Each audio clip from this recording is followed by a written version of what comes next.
Cool. Nice. Time to do it again, I guess. One more time. So if we go back to... As soon as it finishes loading. Jesus. Next company. We have to choose somebody first. Who would you like to bring?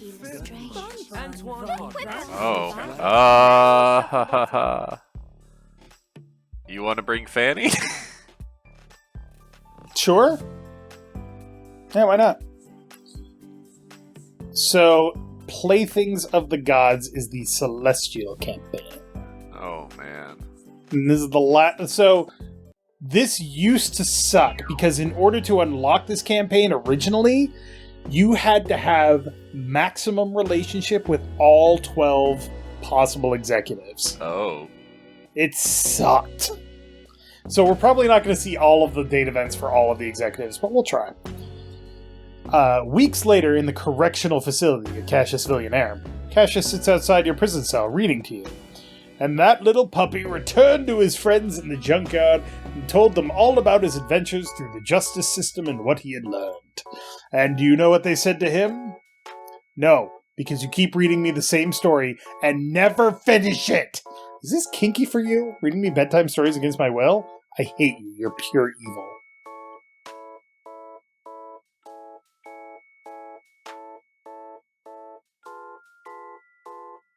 Oh, I was muted. Is this kinky? I mean, this feels kinky. Just the way he keeps doing it. I think he's got a thing. The depths of your corruption. I'm afraid the treachery runs in your blood.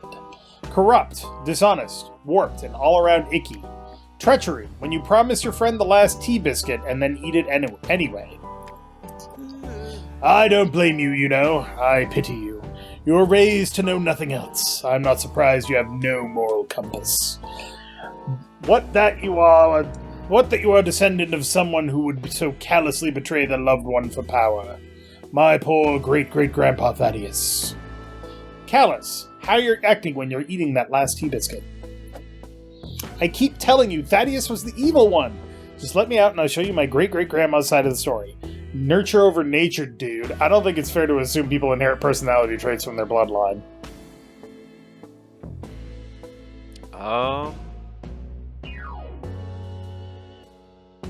Yeah, we have the great-grandma side of the story. We have evidence now. I shall not play party to your lies. A criminal would say anything to escape their fate. Indeed, I've seen no desire to change in your words or deeds. Deeds, sometimes dirty, often done dirt cheap. Therefore, I have judged it necessary to rebuild you from scratch. I truly do think that anyone can be redeemed. Redeemed, to make up or compensate for some shortcoming. I had hoped these simple children's stories would be basic enough for you to understand. But alas, I may need to take more drastic measures. You will never break me. Bring it on, I love spending time with you. My friends will save me. My friends will save me. Eventually. I think it may be best for you to drop the delusion that those people were your friends. They were nothing more than employees, people attracted to your fortune and prestige. Prestige, admiration and acclaim for one's achievements. We should all be so fortunate. Surely if they cared about you, they would have tried by now. The sooner you accept your fate, the sooner the healing can begin.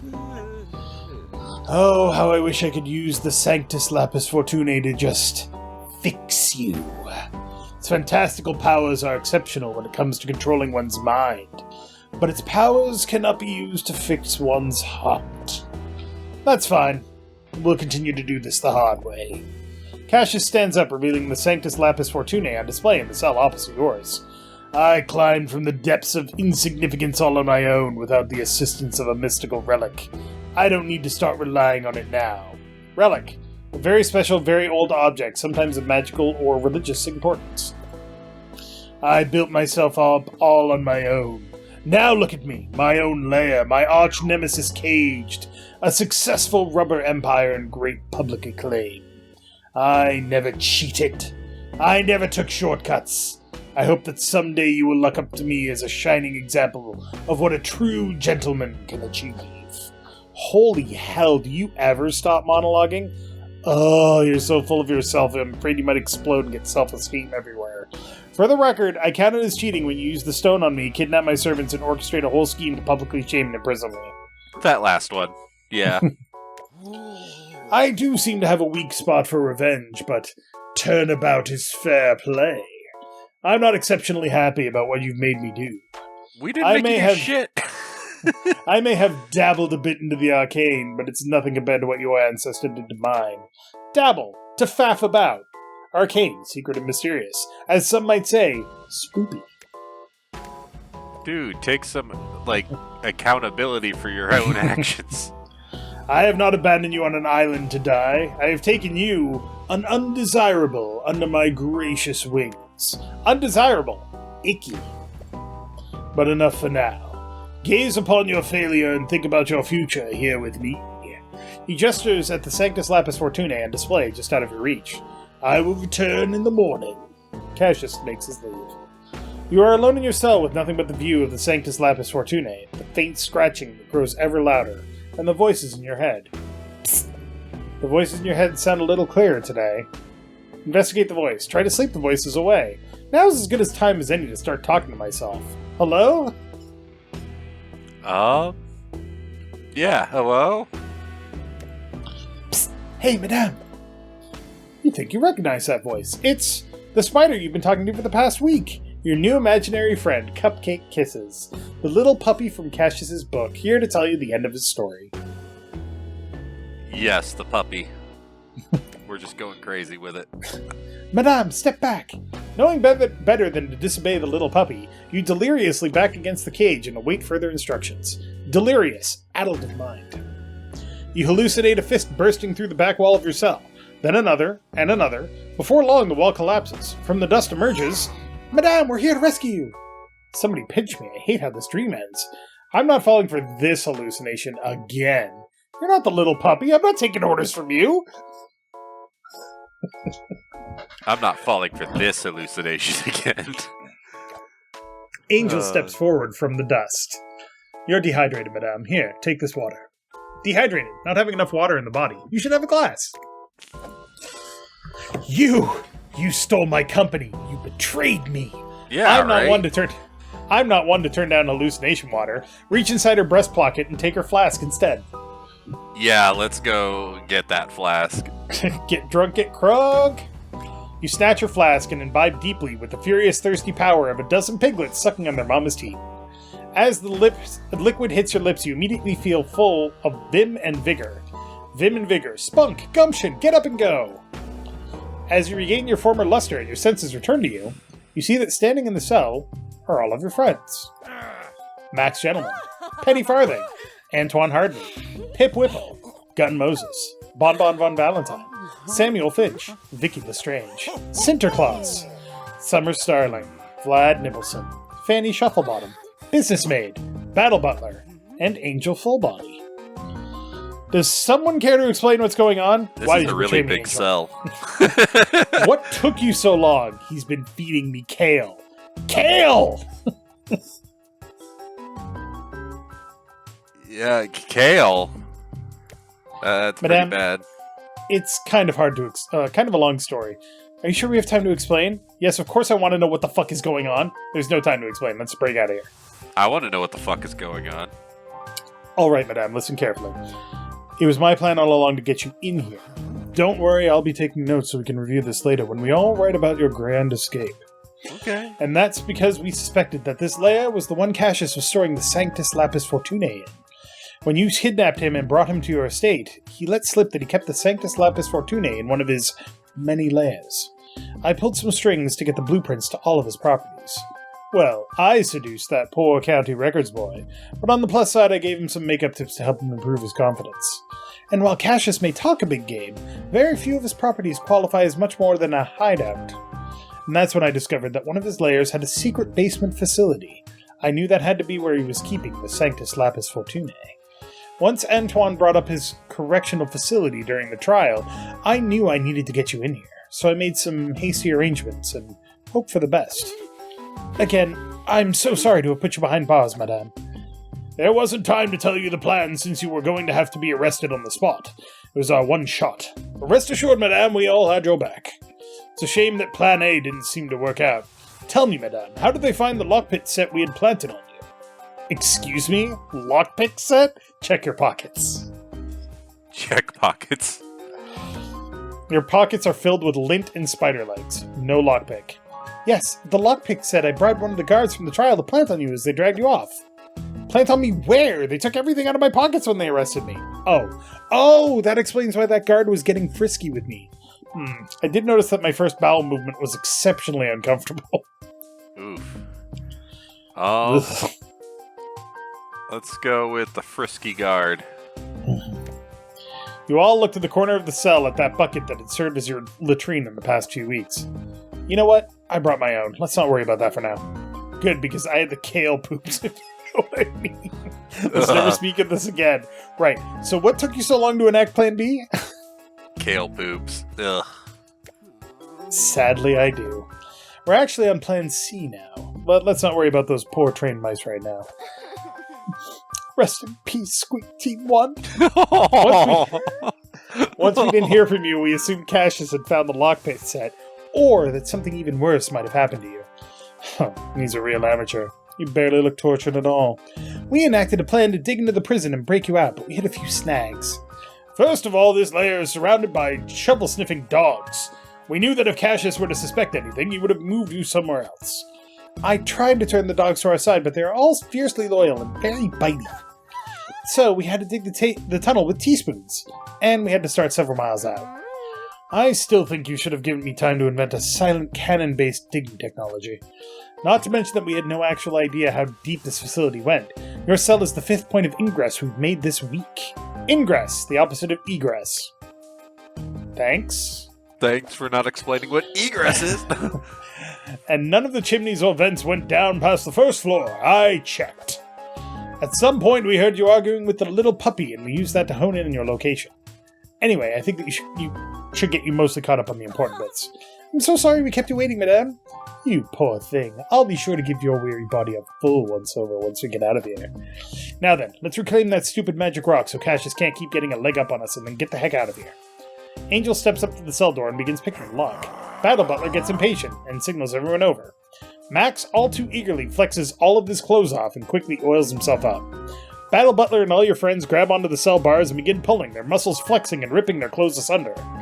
The walls surrounding the cell crack and crumble. The structural integrity of your cell is no match for the combined muscles of friendship. The entire wall of bars breaks free of the surrounding support and is loudly dropped to the ground. Battle Butler, I thought we had agreed to the merits of stealth beforehand. I'm sorry, but the sight of the madame after so long has lit a fire in my soul. I could not stand around waiting any longer. I've also lit a fire, though entirely unrelated. Well, maybe no one heard that? We're pretty far down. An alarm starts blaring. Angel rushes forward and grabs the Sanctus Lapis Fortunae. She slowly turns towards you, but her eyes don't leave the rock. Angel, are you alright? Hey, hand it over. Carefully approach her. Carefully approach. She looks at you for another second before handing it over to you. You're going to want to hold on to that, madame. Alright, Plan D. We're going to have to fight our way out. We're 14 stories down. I would expect each floor to have its own unique traps and challenges to overcome. Each room likely more dangerous than the last. Let's do this. Wow, that sounds like it's going to take a really long time. I'm going to take a nap. Can you wake me up when we're at ground level? Let's do this. You ascend to the next floor. You enter a dark and drippy room full of pipes and running water. It appears to be the sewery underbelly of the lair. Debris litters the room and rats scurry about in the shadows. Separating you from the exit is a furious torrent of sewer water flowing from end to end. Torrent, a sudden, copious, rushing stream of water, probably. Why, what were you imagining? I don't like the idea of being swept away in the sewers, let alone going neck-deep in poopy water. We could perhaps craft a rudimentary raft out of the discarded boards scattered about. Rudimentary. Basic. But I don't think that even with our combined powers we could paddle across these brown rapids. Wait a minute, madame. I know just the help we need. Antoine, this doesn't really seem like your sort of thing, but I'm open to hearing options. Use the Sanctus Lapis Fortunae to force the rats to help.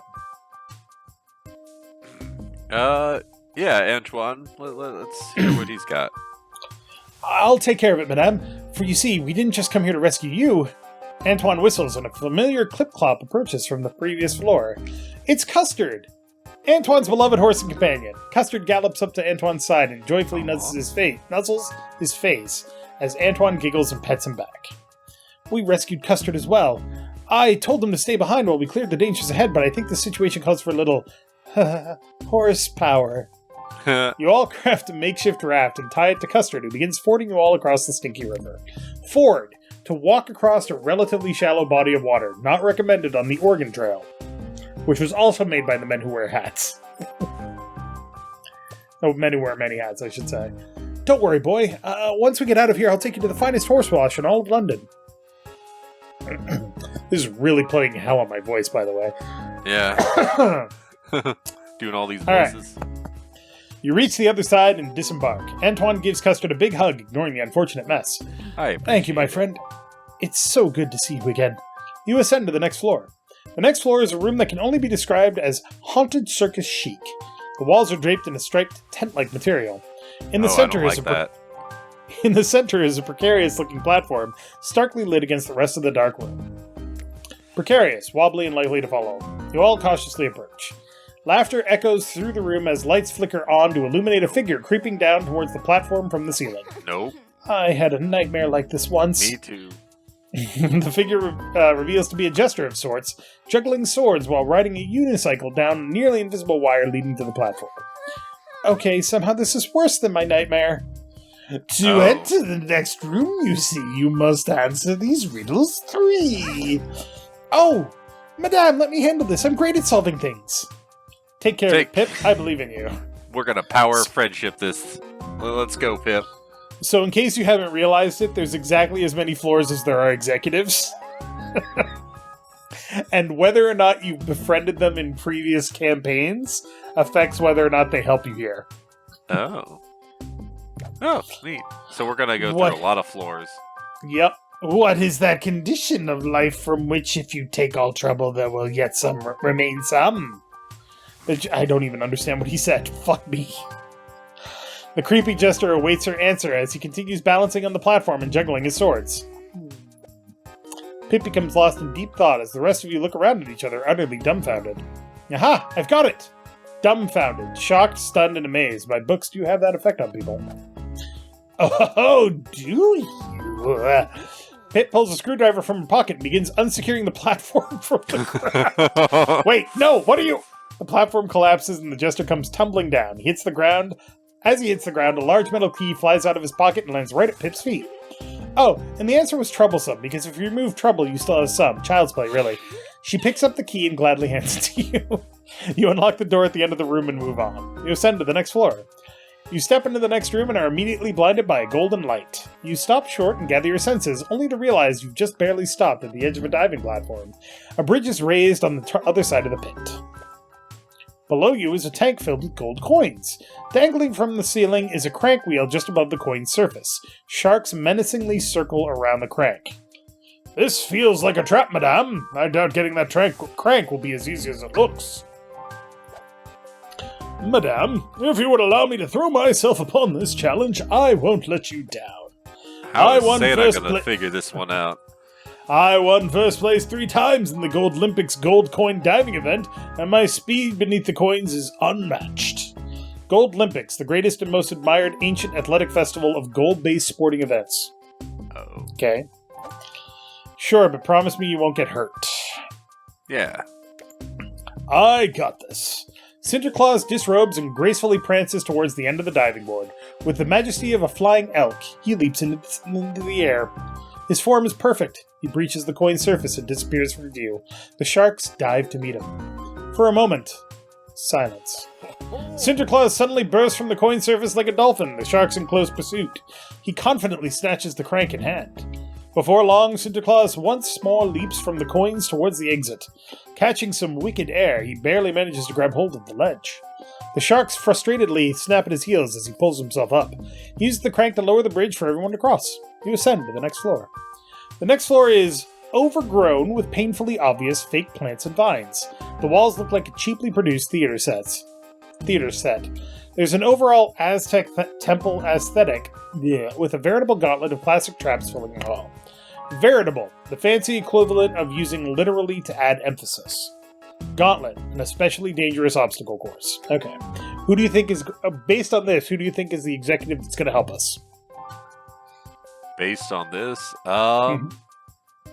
Jungle, Aztec, Ruins. Sam? He was in a jungle hunting something recently, wasn't he? Yes, he's a monster hunter. Okay, we'll see. All of your favorites are here. Swinging axes, spiked ceiling, darts from the walls, spinning blades, and so forth. It's traps. That's gonna be Penny. Okay. The gauntlet appears... the engineer. Fair enough. The gauntlet appears powered by a small army of chimps running on rickety wooden wheels at the back of the room. Oh. Summer, what's up? Summer. Okay. What is this amateur hour? This room is Villainy 101. It's kind of pathetic, honestly. This is the showroom display model they use at EvilCon every year. You can purchase this exact room layout in Dungeons & Traps, issue 27. Wow. Summer walks over to the panel, moves away a fake vine, and pries open a hidden panel. It was the Family Fun issue. She reaches into the panel and pulls down on a heavy stone lever. The entire room screeches to a halt. Anyone who even dabbles in villainy knows how to disengage this room. Ugh, let's get out of here. I can't bear to be seen in a room this embarrassing. He was sent to the next floor. Wow. Yep, that was unexpected. You enter a cave-like chamber. The air is thick and choking. The rock walls are slick with moisture. While it should be pitch black, a large variety of bioluminescent mushrooms canvas the cave walls, making it possible to navigate the stalactites. Bioluminescent, when an organism is naturally glow-in-the-dark. Stalactites, cave icicles. Do you know how to tell the difference between a stalactite and a stalagmite? The stalagmites are the ones coming out of the ground? Do you know how to remember that? Do you know the mnemonic? No. Stalactites have a G and come from the ground. Stalactites have a C and come from the ceiling. Okay. That's the way I learned it anyway. I'm sure there's other ways. Oh my. What a wonderful collection of species Cassius has cultivated down here. Vlad gets distracted and begins scraping samples into a vial. As you approach the end of the tunnel, a single large mushroom blocks your path. This isn't so bad. We should be able to squeeze around that last mushroom. You all start shuffling along the walls around the gigantic mushroom as Vlad returns to the group. The mushroom starts trembling in an unsettling way. His eyes grow wide with fear, and he begins waving his arms wildly and making a shushing gesture with his finger. Nobody make a move! That's a carnivorous man-eating mushroom. It's triggered by sudden sounds and changes in air pressure. Carnivorous, a creature or person that eats only meat. Madame, if you would allow me a moment, I believe I can concoct something to disarm this particular fungi. Nod at Vlad slowly and carefully, or use the Sanctus Lapis Fortunae to force the mushroom to let you pass? Not at Vlad. I'm not into mind control. I'm not doing that. Vlad turns his back to you and sets up on a nearby rock ledge. You see him frantically tinkering with something. He turns around and points his creation at the fungus. It's a gun! He pulls the trigger and a dart silently shoots out into the gigantic mushroom. Everyone holds their breath waiting for something to happen. Vlad casually approaches the mushroom and begins petting it. It appears to nuzzle into his hand.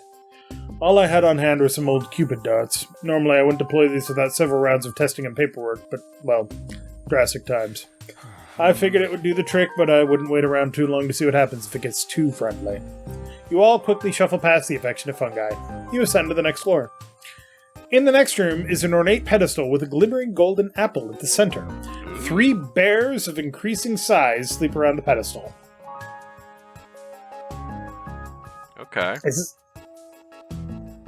We haven't had a fanny solution yet, right? No, we haven't. I could see her wrestling a bear. A chasm separates you from the exit at the far side of the room. There appears to be some sort of device with an apple-sized slot. Chasm, a large divide between places or people.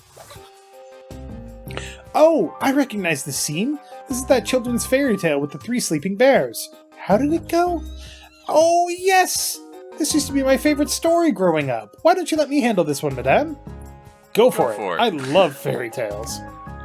Fanny gleefully bounces up and down. She crouches low and sneaks close to the sleeping bears. She reaches into her pocket and pulls out her survival knife. Oh no. One by one, Fanny slinks up to each bear and slowly enters the knife into the nape of their neck. Oh my god.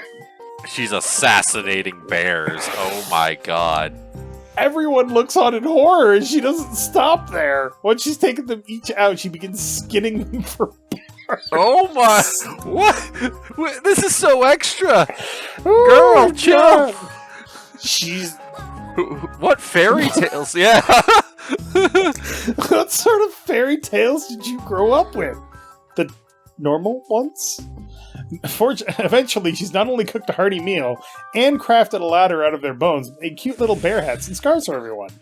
I love fairy tales too. They taught me to use every part and to never trust strange glowing fruit. Anyway, we can cross the chasm with this bone ladder. Oh, okay. That, you know what?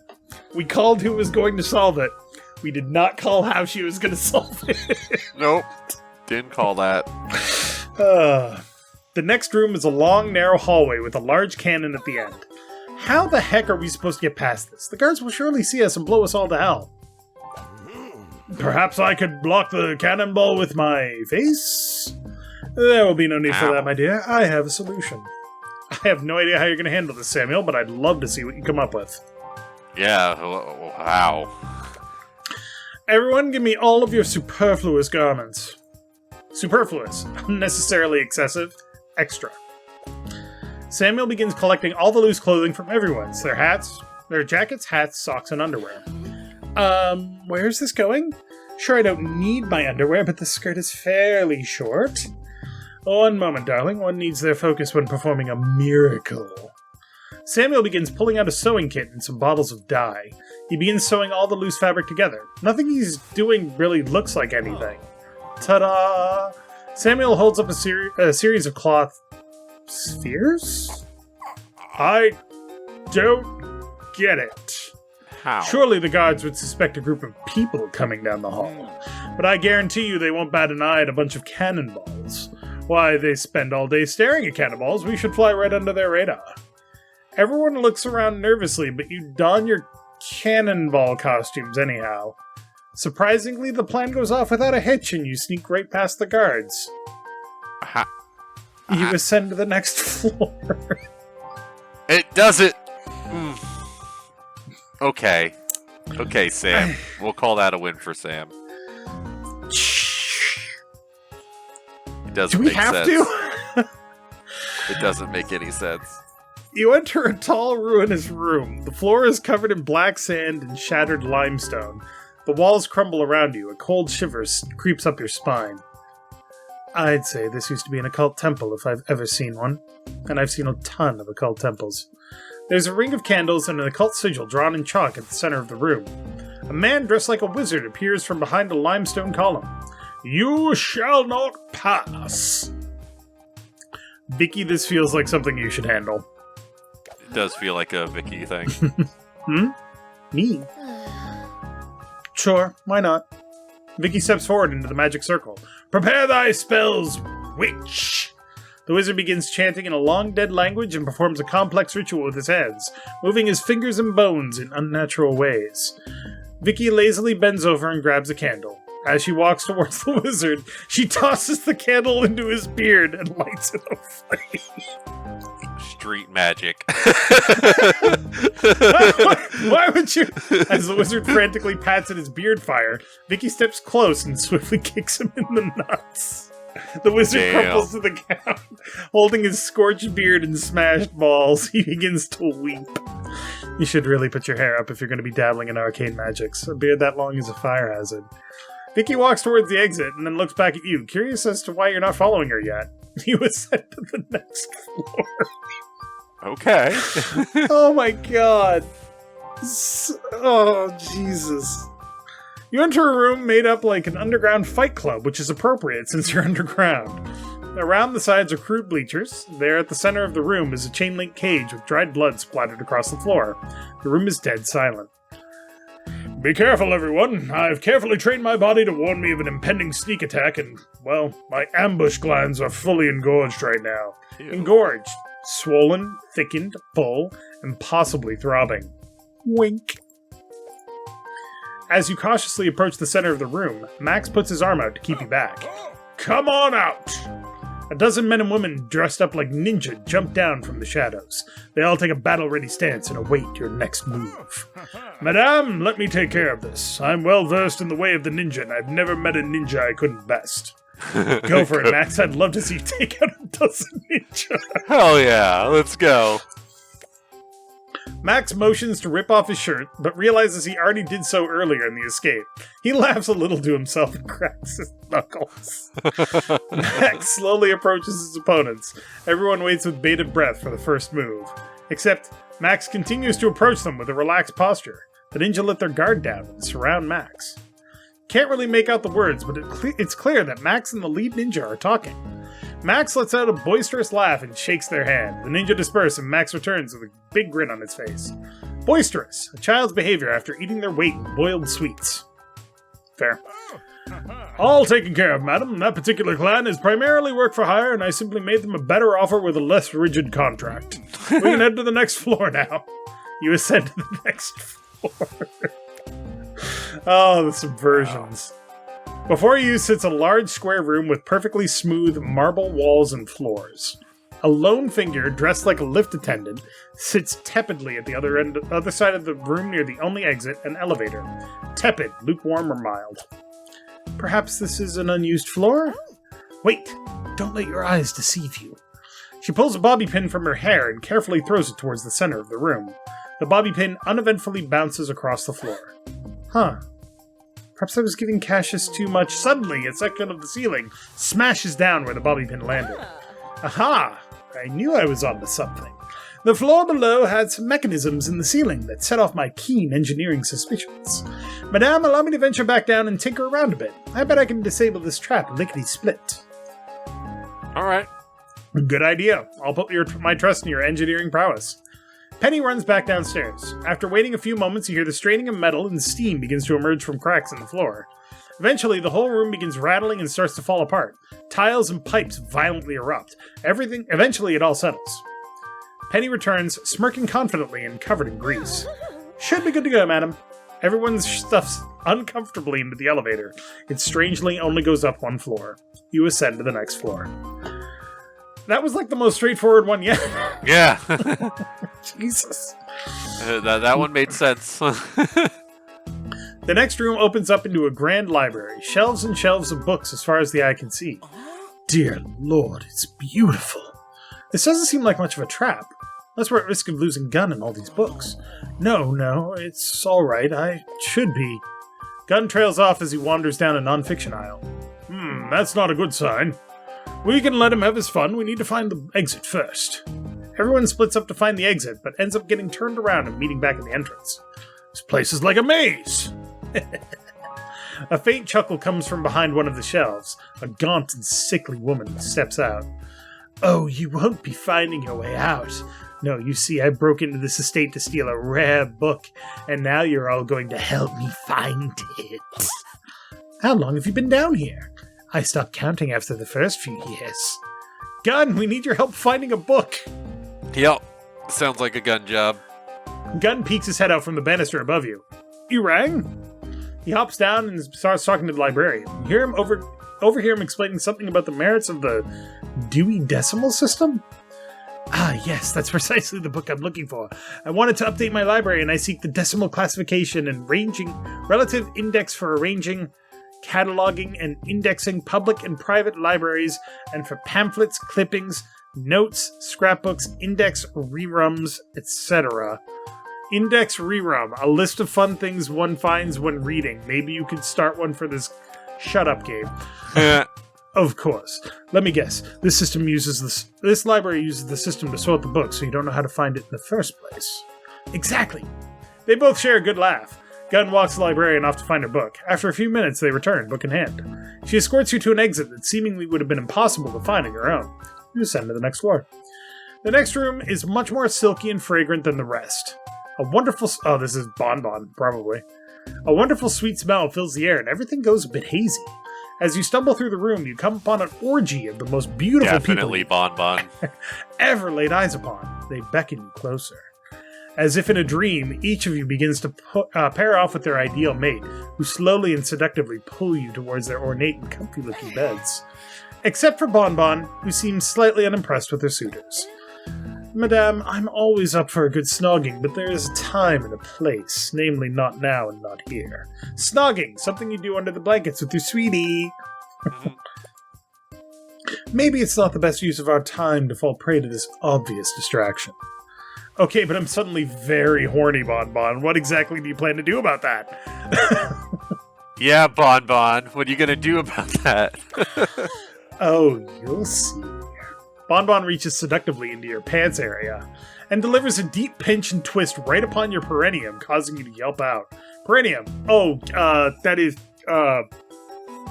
at least, it's colloquially known as the grundle. What? The perineum. It's the taint. It Yeah, taints your yeah. body. Yeah, I got It that taint part. the front, taint the back. I just but never it's heard the the grundle. But you've never heard of the grundle? I've never heard of the grundle. Oh, now you know. And before you can protest, you realize that you are immediately not aroused any longer, and your orgy partner isn't even all that. It's a handy little technique I learned from the forbidden reverse Kama Sutra. Oh. You should find that your sex drive has left you for the next hour or so. Kama Sutra, the oldest and naughtiest activity book. It's a crucial skill for handling troublesome clients. Bon Bon walks around the room, deploying the technique to everyone else, accompanied by sharp yelps all around. No longer under their spell, you and your friends stroll out of the room and ascend to the next floor. We're almost out. The ground floor is just above us. But this room, there's no exit. No, look. Angel points straight up at a small square hole in the ceiling. There's no stairs or ladder. How are we supposed to reach that? I have an idea. Everyone gather round. If we all stand on each other's shoulders, we can create a human ladder. That's not a bad idea, actually. Everyone begins piling on top of each other. They help each other up, higher and higher. Finally, with everyone precariously stacked onto a pillar that nearly reaches the ceiling, you begin your climb. You just barely reach the top as you manage to pull yourself up out of the room. Reach behind to help the next person up. As you grab for Angel's hand, a platoon of armed guards enter the room below. They immediately begin their assault on your friends. Platoon, the military term for a whole bunch. You manage to catch Angel and pull her up, but the rest of your friends fall back into the room and begin fighting the guards. Oh shit, are you guys okay, or jump back down?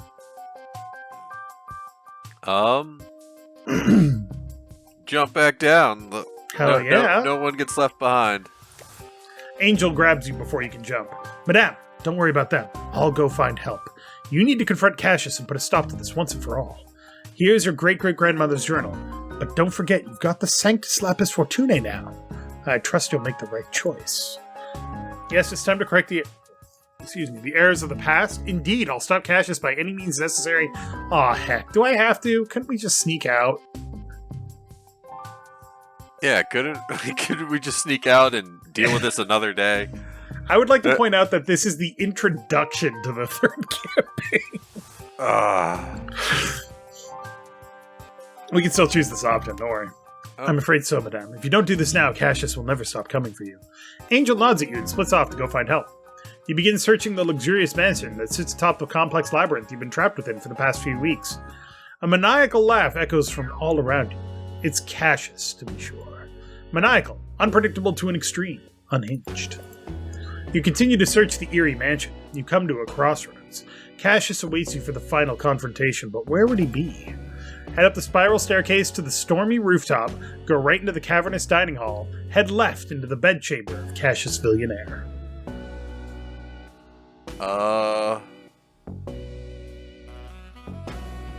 Dramatic, or lewd? I mean, I'm always down for lewd, but what do you Let's want? go ambush him in his bedchamber. Yeah, Okay. fuck it. You enter his oppressive bedchamber. Its walls are cold and stone. There's velvet hanging from every possible surface. Oh. A heart-shaped king-size bed covered in tiger print sheets is the centerpiece Ew. of the room. Cassius stands in plain sight, awaiting your approach. So you finally got out. What took you so long? This has to end, Cassius. God, I should have known your horrible interior design sense would reach to speak in the bedroom. Well, first there was a plan involving a key in my butt, and then there were your shovel dogs and the mice. Yeah, let's do a call back to all those. That was really more of a rhetorical question. Now that you've got me right where you want me, what will you do? I'm going to destroy you. I'm going to tell you the truth. This whole mess stems from a simple misunderstanding. Uh-oh. You said that before, and I didn't like how that turned out. I'm going to tell you the truth. And why should I listen to anything you have to say? Because I can force you with the Sanctus Lapis Fortunae, because I'm begging you. Yeah, I'm begging you. I don't like the Sanctus Lapis Fortunae. No, that's not the proper way to beg. More like this. Cassius pulls a suspiciously familiar magic rock from his pocket. You feel your body seize up. Of course. Did you really think I would leave the real Sanctus Lapis Fortunae where you could get it? So we relied on all of our friends to get us out of that dungeon, and never found out that the rock was a fake. I never planned to use it. I had hoped so, yes. Call his bluff and use the stone to make him punch himself in the nuts. Carefully inspect the rock you're holding. Yeah, inspect the rock. I'm sure it's gonna have, like, made in China or something written on it. Using your keen sense of geology to inspect the rock, you realize that the gem you're holding is nothing more than a convincingly painted common mineral. Yeah. Geology, the study of Earth's rocks and rock-like substances. In fact, as you turn it around, you realize you've been holding a pet rock this whole time, googly eyes and all. How did we miss the googly eyes? I fear you have once again failed to realize that I am, as always, in full control. Not only was I fully aware that your accomplices were coming for you, but it was my plan to get them here all along. They're all right where I want them, trapped within my lair. I've already sealed the only exit as well as the tunnel they dug to get in. You are all foul people. I gave them their chance to walk away from you, to get a fresh start, but it seems you've corrupted them too. I will be expanding my correctional operation, starting with you. Cassius raises the Sanctus Lapis Fortunae. You're going to sit there and think about what you've done. Sit, think, don't resist. Think. You sit and struggle against Cassius, but to no avail. There's no way out of this. Escape is not possible. Now dance for me. Do a dance. Do a jig. Don't not dance.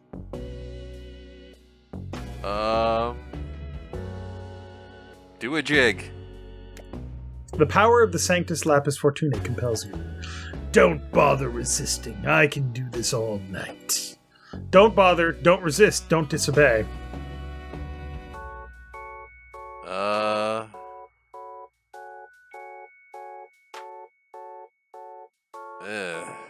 I hate mind control. Yeah, it sucks. Yeah, I guess it doesn't matter. Don't resist. Your actions are not your own. How long can you hold on, I wonder? You'll never escape. You cannot defeat me. Hold on, never escape, don't defeat Cassius. Wait a second. One of those seems a little different. Hold on. You sit and struggle against Cassius, but to no avail. There's no way out of this. Escape is not possible. Now dance for me. Oh. This again. Your punishment is unavoidable.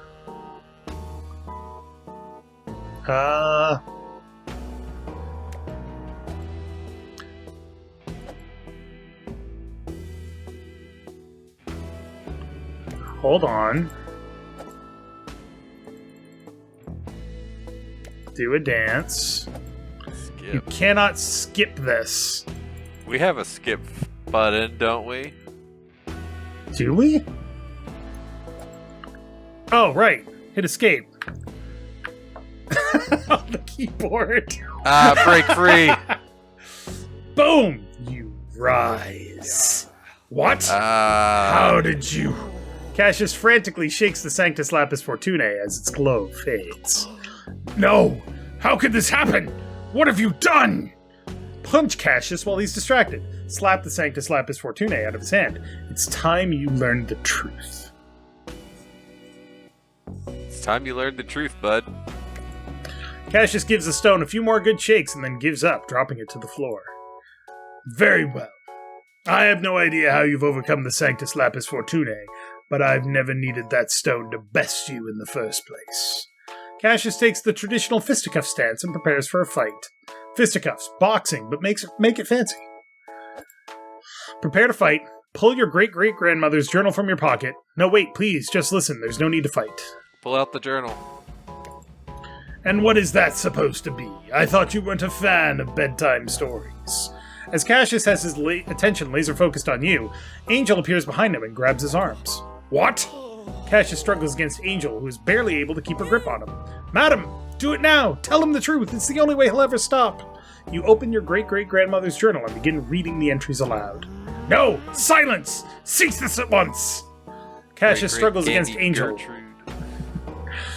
Cassius struggles against Angel and breaks free. He leaps towards you to grab the journal from your hands.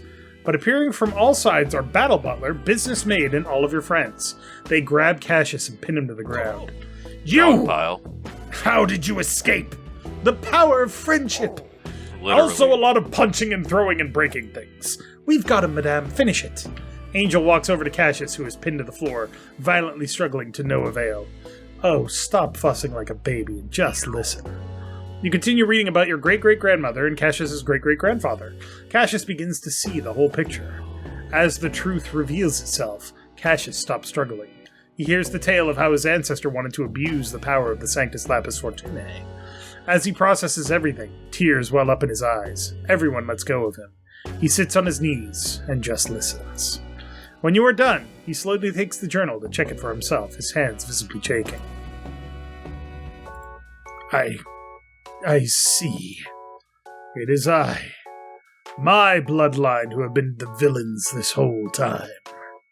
Yeah, you've been a real knob. It's not too late to make amends. We're not dictated by our blood. You make your own choices. Yeah, I think that last one's kind of the lesson here. I need time to think about things. Everything. My entire life's purpose. Again, I would like to point out, this is the beginning of the third campaign. This is how we're going to get him on our side, and he's going to be our rubber guy. Cassius stares blankly at the journal, held limply in his lap. You may leave. I will pester you no more, and... I'm so sorry! Cassius lowers his head in shame and chokes back tears. I think we should go, madame. Cassius won't bother us anymore. We've won. Leave Cassius to think about what he's done. Finally, now no one should keep stealing my companies. It's time to get rich again. Somehow I don't feel like we've won. Finally, this has been a long time coming. As you and your friends walk away, an eerie glow fills the room. You all turn to see Cassius encircled by an unnatural ring of purple light. What in the hell?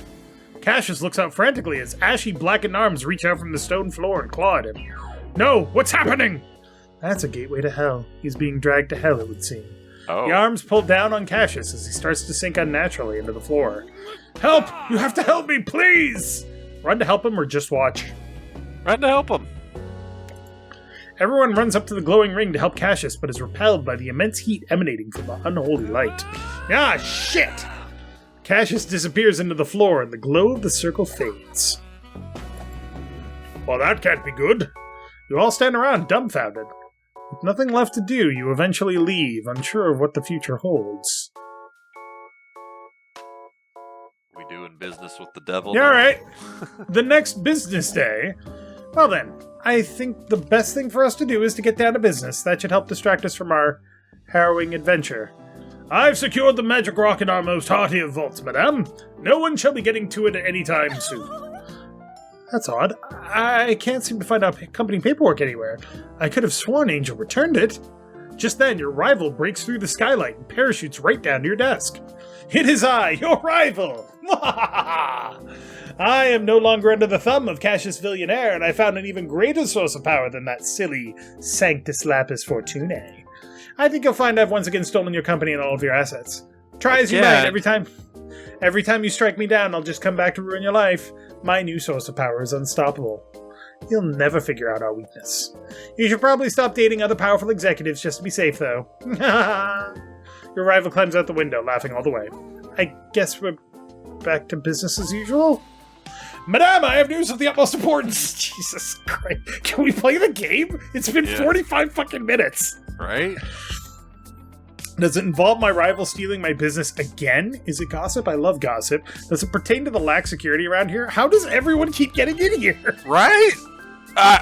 We need to invest in some better security. I'm sorry, Battle Butler, but your fucking ass is fired. The skylight was open, so I just figured I would let myself in. Apologies, madame. The specialty parachute-proof skylight we purchased weeks ago is still on back order. As you may recall, once we defeated Cassius, he was engulfed in otherworldly light and dragged into the floor by creepy, shadowy arms. Indeed, how unbecoming of him. Yeah, what was up with that? Did that really happen? I thought it was just hallucinating from the drugs you gave me. Yeah, let's go with the hallucination. Oh, yes, wild night. That happened. Your hallucinations didn't start until later that night. Oh, good. So I didn't actually eat a pigeonhole on the way home? I take it that aliens did not descend and award me sexiest human. Don't tell me that the talking painting of King William IV dressed as a banana was just a hallucination. Yeah, I would be disappointed to find out that the talking painting of King William IV dressed as a banana was just a hallucination, too. At that point in the evening, madame, you had escaped our attempts to get you in bed, and we found you in the stables arguing with a horse. In any case, after we all bore witness to that impossible event, I was forced to reconcile with the unexplainable events of my own life up to now. I have come to the conclusion that we are mere pawns in a celestial game of chess between the forces of heaven and hell. I'm staunch atheist, therefore what you are saying makes no sense. As an enthusiastic polytheist, I am intrigued and would like to add your god or gods to my personal pantheon. Are you an angel sent to help me? Gasp. Is that the one? Yeah, she's named Angel. An angel? You're actually not that far off, but no. I should probably start by finally revealing to you who our mysterious benefactor is, the one who's been pulling my strings this whole time. Now that you mention it, we do seem to have an endless windfall of venture capital, no matter how many times our businesses get stolen or go bankrupt. Allow me to explain. Some time ago, I was approached by a man who professed to be an angel, the kind with wings. He offered me a miracle in exchange for a good deed. Thinking it nonsense, I took the deal. I got something I wanted, and all I had to do was agree to help someone. That someone was you. I was instructed to help you rebuild your business and defeat your rivals. Miraculously, the resources I need to assist you have always arrived in my lap just in time. Finances, property deeds, business plans, whatever we needed would find its way to me. I'll be honest, I tried reallocating some of the resources to myself, but strangely, I couldn't. So it seems that the deal basically a celestial warlock from D&D. It seems that the deal I made with this angel has bound my soul. And with each passing day, I find it harder and harder to commit unsavory deeds. You're becoming a better person? That doesn't sound so bad. You can't sin? How tragically boring. Maybe a heavy dose of sinning right now will cure you, waggle eyebrows. Let's wiggle those eyebrows. Thank you for the offer, but somehow it just doesn't feel right. At least not until I'm ready to settle down and start a family. Oh no! I no longer despise the concept of marriage! I don't have much time left. After seeing what happened to Cassius, I suspect he must have made a similar deal with an agent of hell. It's possible his soul was being corrupted similar to mine, but in the evil direction. Does this technically exonerate Cassius of his bad deeds? I can't say for certain, but I will say that I barely feel like myself anymore. Nothing against you, madame, but I wish to break this cycle and be free of our arrangement. I'd hoped that defeating Cassius would end it, but hell seems to have just moved on to its next target, your rival. I now believe heaven and hell get their jollies by watching us struggle endlessly against each other. What can we do? When did you find all this out? This is some heavy stuff. Do you think extreme capitalism might be the solution? Extreme capitalism, let's go. That's been the solution every time. That and extreme violence. Actually, yes, your skills will come in handy. Once I realized heaven and hell had been playing us for fools, I began researching ways to defy the gods and break our contracts. I think I found a comparable source of power, but I need more time. The first step is to rescue Cassius. I've tracked his location to a district under the control of your rival. All we have to do is overtake the district boss and we should be able to free Cassius. Rescue Cassius? But he sucks! Just trust me on this one. We're going to need all the help we can get. I'll continue to manage our loans so as to not raise any suspicions, but I've procured a bottle of bottled synergy asset to help us get a running start. That's right off the bat. It's time for me to put some skin in the game. This time around, I'll be joining the team. My art collection business is at your disposal. Why did you say art collection in quotes? Don't worry about it. Art thief. For now, you just keep doing what you do best, madame. Let's end this. Hell yeah. What a pleasure it is for you to meet me. And bottled synergy. Okay, after all of that shit, next time on Character Select, fucking hell. Good lord. That took lot an of exposition. Hour. Oh my god. Jim cut all of that up into some kind of fucking sense. Thank you very much for watching. Make sure to click that like button down below if you liked it. And V, one more time around the bend. One more go! One more go!